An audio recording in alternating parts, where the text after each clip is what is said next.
ओम श्री साईराम. श्री साई चरित्राचा 41वा अध्याय हा साई कृपा अनुग्रहदान या शीर्षकाचा आहे. श्रोते हो, सद्गुरूंचं किंवा देवाच्या कथा आपल्या ऐकण्यात असल्या की कळत नकळत आपलं एक दैवी अनुसंधान तयार होतं.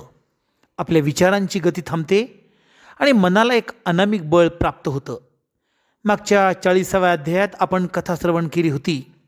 हेमाडपंत यांना साईंने स्वप्नदृष्टांत देऊन घरी मी जेवायला येणार असल्याचा स्वप्नदृष्टांत दिला.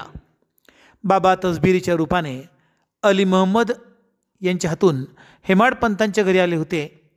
हेमाडपंतांना मोठी उत्सुकता झाली होती. साईंची तसबीर महम्मद अली यांना कशी मिळाली. त्यांनी अली यांना तसं विचारलं देखील. अली सांगू लागले, एके दिवशी मुंबईत रस्त्यावर फिरत सुंदर सुंदर तसबिरी विकणारा एक व्यापारी मला दिसला. अनंत संत व अवलियांच्या तसबिरी पाहताना मला साईंची तसबीर खूप भावली. मी ती खरेदी केली आणि मनोभावी घरी आणली. माझा एक मित्र होता, त्याचं नाव थारिया. त्यांनी संत बाबा अब्दुल रहमान यांचं चित्र तयार करून ठेवलं व भेट म्हणून अब्दुल बाबांना द्यायचं त्याने ठरवलं. अब्दुल बाबा यांचा दरबार भरलेला असताना थारिया अब्दुल बाबांच्या जवळ गेले आणि त्यांना ते चित्र भेट दिलं. त्याला वाटलं बाबा प्रसन्न होतील. झालं मात्र वेगळंच. अब्दुल बाबा चिडले. त्यांनी थारिया यांना भर दरबारातून हाकलून दिलं. थारिया दुःखी झाले.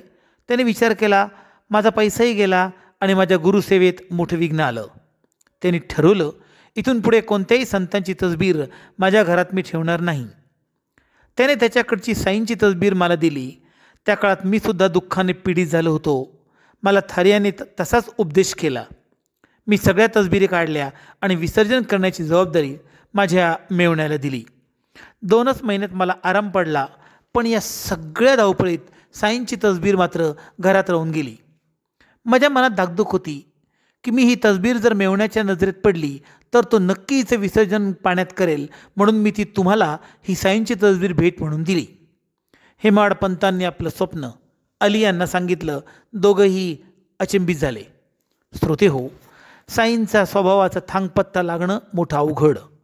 बाबा बाहेरून रागवलेले दिसत तरी ते आतून मात्र प्रसन्न असत. बाहेरून क्रोधाचा आविष्कार होता, आतून मात्र परम आनंदाचा मोठा होता.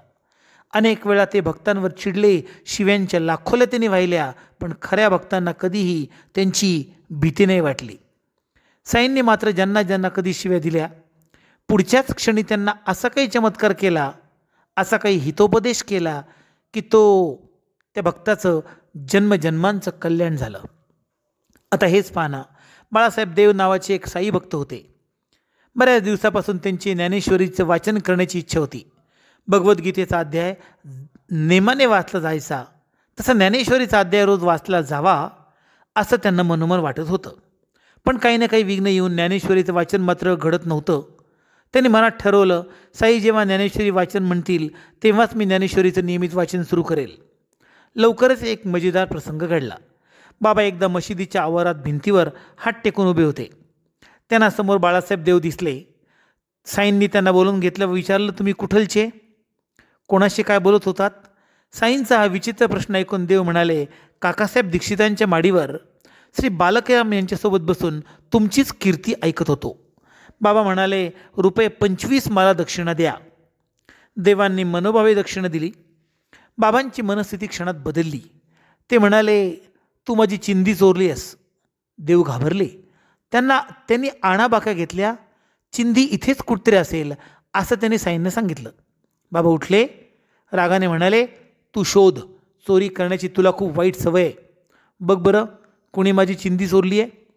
मशिदीत देवांनी बराच शोध घेतला, पण कपड्याची चिंधी मात्र त्यांना सापडली नाही. मग मात्र साईबाबा खवळले. ते म्हणाले, तूच लबाड आहे. तुझ्याशिवाय इथं यावेळेला चिंधी चोरायला कोण येईल. तुलाच मी चोर समजतो. तुझ्या काळ्या केसाचा रंग पांढरा झाला. तुला मी हाणेल आता. हे घे पैसे परत आणि माझी चिंधी मला आणून दे. साई क्रोधाने लाल झाले. साईंची ही रुद्ररूप पाहून बाळासाहेब देव नवलाईने साईंकडे बघत राहिले. त्यांना वाटलं, आता आपल्याला साईंचा मार नक्की मिळणार. चिंधीचा गूढ अर्थ देवांना समजला नाही. संध्याकाळी मात्र काही घडलंच नाही. अशा आवेशात साई बाळासाहेबांना क्षमा केल्याच्या आवेशाने त्यानं जवळ घेत दक्षिणा मागत म्हणाले, तू सध्या काय करत असतो हे बघ. नेमाने पोथी वाचत जा. वाचताना सगळ्यांना भक्तिभावाने पोथीचा अर्थ समजून सांग. पण लक्षात ठेव, सारखी सारखी चिंधी चोरू नकोस. त्या दिवसापासून बाळासाहेबांच्या वाचनात नियमितपणे ज्ञानेश्वरी आली. वाचन सुरू झालं. हळूच त्यांना साईबाबा चिंदी चिंदी जे म्हणत होते त्याचा उलगडा झाला. त्यांना समजलं आपण बालकरामांना अध्यात्माच्या ज्या ज्यासारख्या शंका विचारतो त्याला बाबांनी चिंध्या असं नाव दिलं आहे. नंतर मात्र त्यांनी कोणालाही आध्यात्मिक शंका विचारल्या नाही. याच बाळासाहेब देवांना 1914च्या 2 एप्रिलच्या गुरुवारी पुन्हा स्वप्नदृष्टांत झाला. साई म्हणाले, तुम्ही पोथी वाचताना फार घाई करता. घाई नका करू. स्वप्नातच देवांनी सांगितलं, कोणता अध्याय वाचू? बाबा उत्तरले, 9वा अध्याय वाचत जा. या स्वप्नाच्या दृष्टाने बाळासाहेब धन्य धन्य झाले. श्रोते हो, साईंचे असेच स्वप्नदृष्टांत साईंचं ध्यानात म्हणा, साईंचं मनात म्हणा, साईंचं प्रत्यक्षात म्हणा आपल्याला दर्शन घडो या शुभकामनेसह हा अध्याय इथं संपतोय. भेटूया पुढच्या अध्यायाच्या निमित्ताने. तोपर्यंत ओम श्री साईराम.